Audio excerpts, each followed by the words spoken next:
সিনা চাকনি অনেক আলেম ভাইরা ভুল ওয়াজ করে থাকেন, শুদ্ধ করে নেবেন, না হলে ঈমান চলে যাওয়ার সম্ভাবনা আছে। ভুল ওয়াজটা হলো এরকম, জিবরিল ফেরেশতা নবীজির কাছে আসলো, এসে নবীজির সিনা মুবারক চিরে ফেললেন, কেটে ফেললেন, ছিঁড়ে ফেললেন। এরপরে নবীজির ভিতরে কিছু কালো কালো ময়লা ছিল, আবর্জনা ছিল, অনেকে ইংলিশে কয় শর্টকামিং ছিল।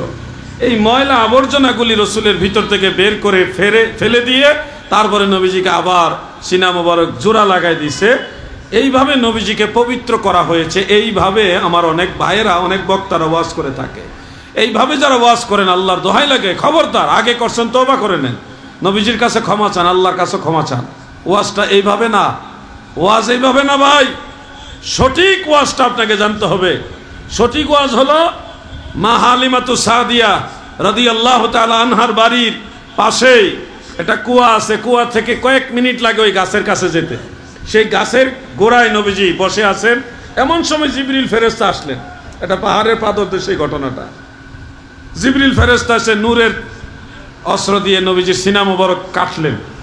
কেটে নবী করিম সাল্লাল্লাহু আলাইহি ওয়াসাল্লামের সিনা মুবারকের ভিতরে জিবরিল ফেরেশতার হাতে একটা স্বর্ণের থালা ছিল, প্লেট। সেই থালার ভিতরে নূর ছিল। এই নূর নবীজির সিনা মুবারকের ভিতরে ঢুকাইছেন। এটাকে বলা হয় নূরুন আলা নূর, নূরের উপরে আবার নূর দিয়েছেন। দেওয়ার পরে শোনেন, আমার নবীজি তো রাহমাতুল লিল আলামিন, সমগ্র সৃষ্টি জগতের রহমত। তাহলে এই সৃষ্টি জগতের ভিতরে তো ইবলিস শয়তানও আছে, আছে না?